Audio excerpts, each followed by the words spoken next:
Bismillahirrahmanirrahim. Ya, ini wajah tuh. Satu pakai ini, satu tidak pakai ini. Baik. Kita tidak menyoal, hanya menerangkan saja. Nanti mana yang kira-kira paling sesuai atau Anda nyaman, silakan amalkan. Saya tidak pernah berusaha memaksa orang. Saya hanya berusaha menerangkan. Anda sepakat, silakan. Tidak, jangan berselisih. Kalau tidak sepakat, kita duduk sama-sama. Antum terangkan, saya dengarkan. Saya terangkan, antum dengarkan. Setelah itu silakan pilih. Kalau Anda benar, saya ikuti. Kalau saya benar, saya tidak paksa. Sangat fair sekali, objektif. Ini duduk nggak mau, dengar keterangan nggak mau, tapi Anda mau nyalahkan. Anda maunya apa? Anda yang harus bagaimana, atau apa yang harus bagaimana? Coba terangkan. Dah aku mau apa tuh? Ya.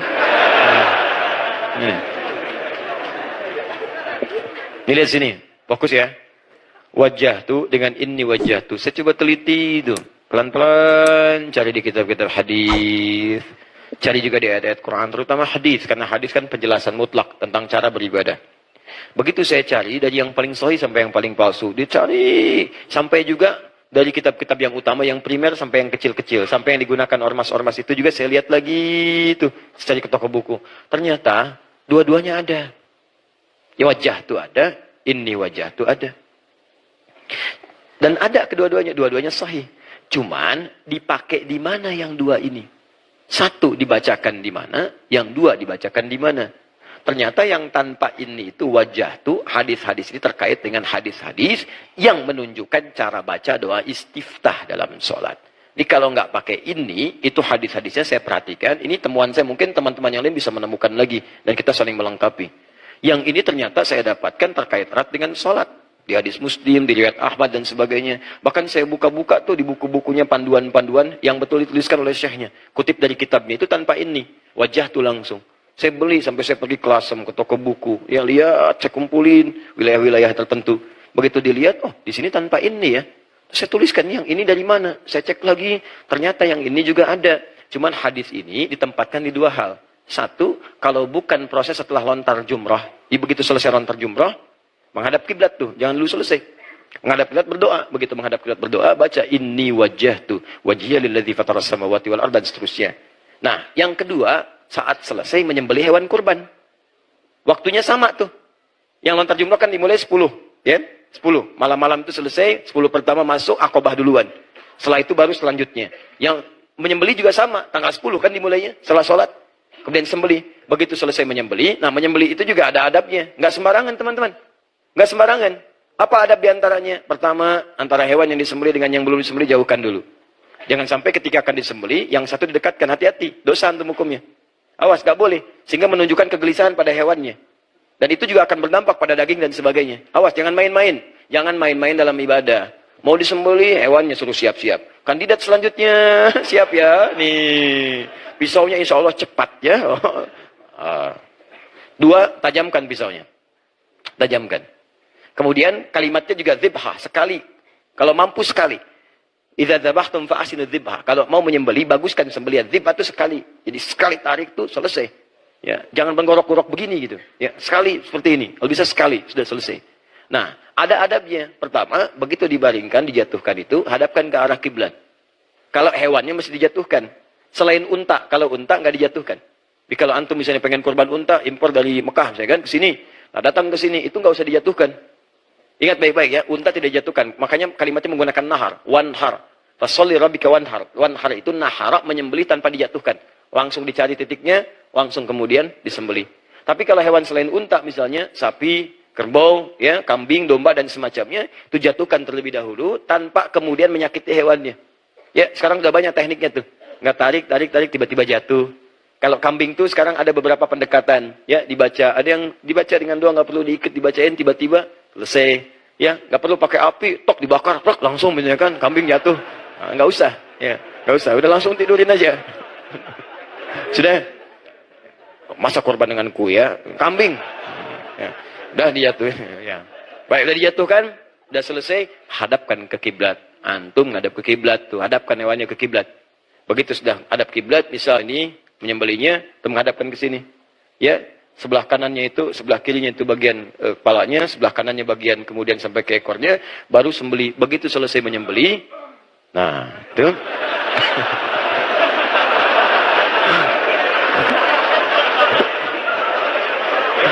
Kan belum saya sembelih, kenapa udah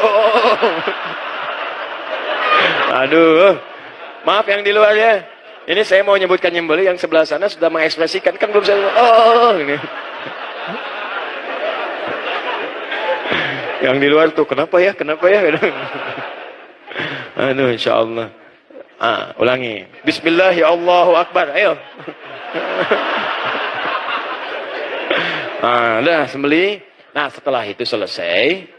Kalau bisa sih, yang mau kurban yang nyembelih. Kalau tak mampu, orang lain sembelih, antum hadir di situ melihat. Kalau nggak sempat juga, tanyakan kapan hewan saya disembelih. Saat itulah antum menghadap ke arah kiblat. Minta berdoa. Apa doanya? Inni wajjahtu wajhiya lilladzi fataras samawati wal arda hanifan muslima wa ma ana minal musyrikin. Inna salati wa mahyaya wa mamati lillahi rabbil alamin. La syarika lahu bidzalika umirtu wa ana minal muslimin wa ana awwalul muslimin. Ya Allah, saya hadapkan sekarang sepenuhnya diri saya. Sungguh ya Allah, saya akan berkomitmen. Ya Allah, Engkau penguasa langit dan bumi. Saya ibadah, saya sholat, saya hidup, saya wafat. Ya Allah, hanya karenamu, saya berkorban ini karenamu ya Allah, yang pakai ini nih. Ya, saya berjanji dengan ini, saya akan jadi muslim yang lebih baik lagi. Wa ana minal muslimin, wa ana awwalul muslimin. Saya akan lebih tunduk lagi. Maka kalau Anda seperti itu benar, ketundukan kepada Allah, mengakui kesalahan, maka seketika bersamaan dengan disembelih hewan itu, maka setiap apa yang mengalir di hewan itu gambaran terampuni dosa-dosa Anda. Makanya Imam Muslim membuat bab dalam kitabnya. Di Sahih Muslim, jilid yang ke-7, halaman 152. Ya, hadis nomor 1976. Begitu Anda kemudian mau menyembelih itu, ya maaf, sejak mulai awal Idul Adha. Awas, hati-hati. Awas, idza ahalla hilal dzulhijjah, jika telah tampak awal dzulhijjah, wa arada ahadukum an yudhhiya, dan di antara kalian ada yang ingin sembelih, fala yamassanna min adfarihi wa basharihi syai'a, maka jangan dulu cukur ya semua rambut yang melekat di tubuh dan potong kuku, jangan dulu tuh. Tahan dulu sampai nanti selesai disembelihnya. Begitu selesai sembelih, silahkan potong kuku, cukur rambut dan sebagainya. Apa hikmah di balik itu semua? Supaya Allah mengampuni semua bagian tubuh kita sampai bagian terkecil dari potongan kuku kita. Khawatirnya setelah dipotong itu belum terampuni, maka ketika antum pisahkan, jadi saksi di akhirat antum pernah berbuat maksiat di situ. Jelas ya? Nah, itu hikmahnya. Ini saya temukan dalam kalimat ini menggunakan ini. Adapun yang tanpa ini yang ditemukan dalam kitab-kitab fikih terkait dengan doa istiftah. Paham? Nah, Ustaz, terus bagaimana menerapkannya? Pakai ini, tidak pakai ini. Kalau saya pribadi, saya lebih cenderung tidak menggunakan ini. Pakai aja wajah tuh. Kenapa Ustaz? Karena cara sholat diikat dengan petunjuk Nabi di Al-Bukhari, nomor hadis 651. Kata Nabi, "Shallu kama ra'aitumuni usolli." Sholatlah kalian seperti melihat saya sholat. Nah, cara Nabi sholat yang terlihat oleh orang-orang setelahnya disampaikan pada kita ketika membaca ini tanpa ini. Jelas ya? Wajah tuh. Kalaupun kita nggak bisa salahkan sepenuhnya yang pakai ini.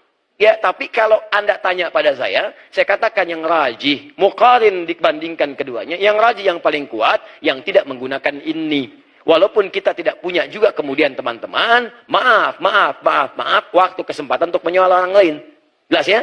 Kalau ada orang mau pakai ini, itu pilihan Anda. Cuma kalau Anda tanya saya lebih berhati-hati, saya gunakan yang wajah tuh tanpa ini. Saya tempatkan yang ini dalam berkorban atau selesai lontar jumrah. Paham? Jadi yang tidak tepat itu pakai wajah tuh boleh? Boleh. Pakai ini boleh? Yang tidak boleh? Tidak sholat. Gitu. Selesai ya? Walaupun sekali lagi kalau saya kecenderungan kuatnya kalau saya tanpa ini. Langsung ini saja. Untuk hati-hati. Sebab kalimat Nabinya walaupun Ustaz kan cuma beda dikit. Ya memang dikit tapi penempatannya beda. Paham? Baik. Nah ini baca malam hari. Malam itu lain. Saya akhiri. Suasananya hening. Kalau Anda bisa kerjakan ini. Kalau siang. Gini siang itu. Siang itu teman-teman. Gangguannya masih banyak. Baca Allah mabait. Baca. Ya Allah. Ya Allah. Nangis saat itu. Begitu udah rakaat pertama. Lupa lagi. Belum ada kebisikan-kebisikan yang lain. Jadi kadang kita sedang baca Allah mabait. Allah mabait. Ya. Kring. Telepon bunyi. Bias kita. Karena tahu yang menelpon itu udah janjian dengan kita sebelumnya. Kayaknya dia, bisikan setan datang. Selalu begitu. Sama juga, saya pernah di Mekah itu. Saya lihat betul tuh orang Arab lagi gantungan di Multazam. Lagi pada, nggak terlalu ramai itu, karena kita tugas. Itu orang Arab gantungan, nangis. Teleponnya bunyi, diangkat dulu. Sebentar ya, saya lagi di multazam, nanti telepon lagi, masukin nangis lagi. Wah, pokoknya jagoan deh orang itu tuh. Wah, saya bilang kalau dibikin sinetron bagus juga tuh. Dia luar biasa. Tukang bubur naik haji, misalnya tukang angkot belantungan, misalnya kan. Tapi ya begitu. Nah, itu terganggu. Kalau malam beda. Langsung turun ayat. Quran surah ke-73. Ayat yang ke-6. Inna nasyi'atal laili hiya asyaddu wat'a wa aqwamu qila. Kalau Anda bisa bangun malam hari, sentuhannya ke jiwa kuat. Dan apa yang Anda katakan akan sangat berpengaruh. Karena suasananya tadi, yang sudah kita hapuskan, sepi, tenang. Tenang. Siapa yang mau nelpon jam 2:30 malam? Gak ada. Siapa yang mau ganggu Anda? Kebisingan kosong. Tenang. Nah, ini kalau Anda manfaatkan untuk ibadah, sentuhan ke jiwanya dalam. Makanya bahasanya dengan bahasa yang indah. Apa bahasanya? Wajjahtu wajhiya lilladzi fataras samawati wal ardh. Ya Allah, malam ini aku pasrahkan sepenuhnya diriku pada penguasa langit dan bumi. Inna salati wa nusuki wa mahyaya wa mamati lillahi rabbil alamin. Ya Allah, kalau saya sholat sampai malam ini, saya ibadah, saya hidup nih, atau engkau wafatkan saya di malam ini, dan itu diucapkan dalam keheningan. Wa mamati, atau engkau wafatkan saya di malam ini, mati saya, wafat saya, Allah, lillahi rabbil alamin, saya ikhlas hanya karenamu ya Allah. Anda bayangkan malam-malam itu Anda merasakan, ya Allah, kalaupun saya wafat sekarang, saya ikhlas, gak apa-apa. La syarika lah. Aku berjanji, kalaupun hidup, aku tidak akan pernah berbuat musyrik, bermaksiat kepadamu. Wa bidzalika umirtu, untuk itu aku diperintahkan. Wa ana minal muslimin, atau wa ana awwalul muslimin. Dan aku janji, ya Allah, mulai detik ini, aku akan jadi muslim yang patuh pada semua ketentuanmu. Malam-malam Anda rasakan, saya tobat, ya Allah. Kalau saya wafat sekarang juga gak apa-apa, ya Allah. Yang penting kau ampuni dosa saya. Saya ikhlas karenamu, ya Allah. Saya janji jadi muslim yang baik. Anda ucapkan itu di malam hari, meresap ke jiwa. Wah, dahsyat itu. Bacaannya. Makanya, setan nggak pengen Anda bangun malam. Karena dia merasa ruginya banyak. Tekornya itu banyak. Udah menggoda 40 tahun, diampuni dalam 4 menit. Nggak mau dia. Kalau siang-siang tuh banyak. Setan dari jauh aja bisa kok. Cuman dari jauh doang. Anda mau ke masjid dari jauh, ditiup tukang mie tek-tek. Tek, tek, tek, tek, tek. Bisa belok kan, enggak? Malam-malam siapa? Sate, sate, datang. Neng, sate neng? Iya, 200 tusuk. Oh. Ya.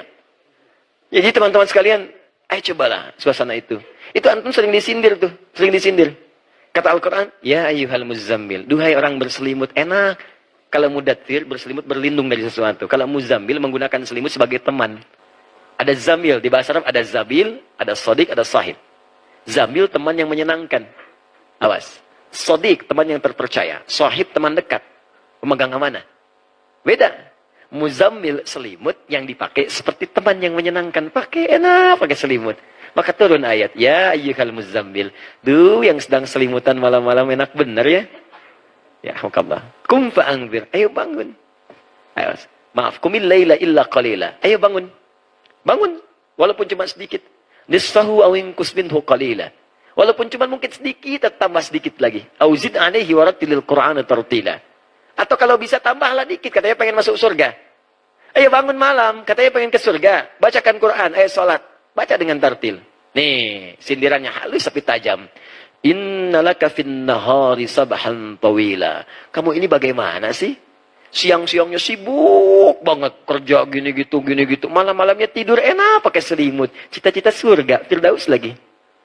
Ya bangun dong. Orang dulu aja bangun, Nabi aja kaki sampai bengkak-bengkak. Masa kamu bangun pengen surga mata yang bengkak?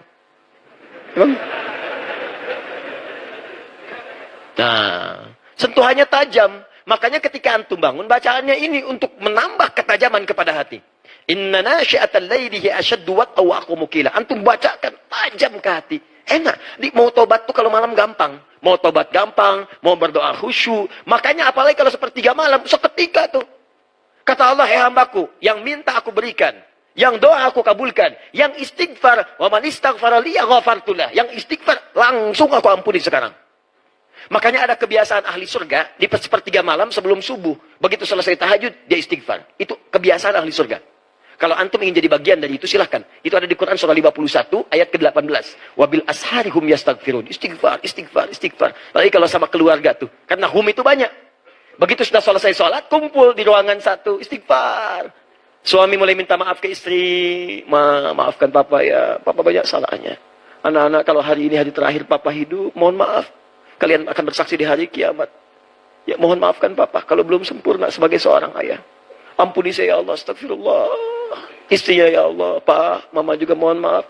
Belum bisa jadi istri yang baik. Anak-anak mohon maaf ya kalau selama ini belum bisa berkhidmat. Kalau hari ini hari terakhir bagi Mama untuk hidup, semoga Allah ampuni dosa Mama ya Allah, astagfirullah. Anak-anak begitu sampai si bungsu, maaf Pak, maafkan Anda. Hari ini belum bisa menghafal Quran sampai teman-teman yang lain. Belum bisa ngasih mahkota. Mohon maaf semua. Astagfirullah ya Allah. Astagfirullah. Astagfirullah. Semua minta ampun. Itu demi Allah saya katakan. Maka Allah akan turunkan rahmat ke keluarga itu. Penikmat kehidupan. Coba aja dulu Bu. Coba Pak. Coba malam ini. Mulai ibu dulu bangun. Udah selesai. Coba. Pak. Maafkan Mama ya. Mama banyak salah. Emang. Ya kan itu. Awal-awal begitu. Tapi nanti enak setelah itu. Nah itu ya. Jadi inilah hikmahnya. Maka itu setan tidak tinggal diam. Baru antum kemudian baru bangun. Sudah dibikin kacau. Ya rencana bangun 2:30. Alarm sudah disusun dari sejak 1:30. Bahkan 3 kali. 1:30, jam 2 kurang seperempat, jam 2 lewat seperempat. Tapi kadang-kadang tidak mudah. 1:30 alarm bangun untuk mematikan alarm kedua. Alarm bangun mematikan alarm ketiga. Alarm ketiga siap-siap. Ternyata bangun-bangun 3:30. Kan? Itu gak apa-apa. Awal-awal demikian. Nanti lama-lama metabolisme tubuh kita pun menyesuaikan. Saya dulu teman-teman tanya pada guru saya di pesantren, Ustaz, kalau saya pengen bangun malam bagaimana? Masih polos? Beliau bilang, minta pada Allah. Minta. Ustaz, kenapa nggak pasang alarm? Karena nggak punya. Saking nggak punyanya, saya teman nanya. Teman saya mungkin punya. Saya cuma nanya, Ustaz gimana? Saya minta ya Allah. Saya pengen bangun jam sekian. Saya pengen sholat. Saya pengen berdoa untuk ayah saya. Saya pengen sholat. Itu dibangunkan Pak. Dan baik sekali Allah itu. Saya minta 2:30 bangun jam 2. Bangunkan jam 2. Bangun. Udah. Begitu mau keluar masih kecil tuh. Tiba-tiba setan muncul. Menggoda maksudnya, bukan muncul depan. Enggak, menggoda. Hati-hati. Depan ini ada ini. Itu pohon ini. Tapi kita masih kecil waktu itu. Kita kuatin aja. Saya pengen sholat. Ayo, kalau berani keluar aja. Saya juga udah latihan silat. Dulu begitu saya. Nggak ada yang datang, nggak keluar tuh.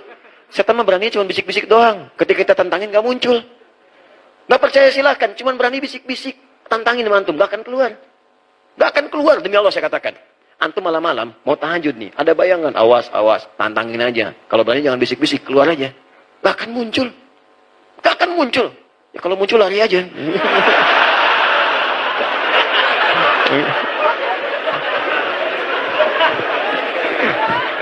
Udah ya.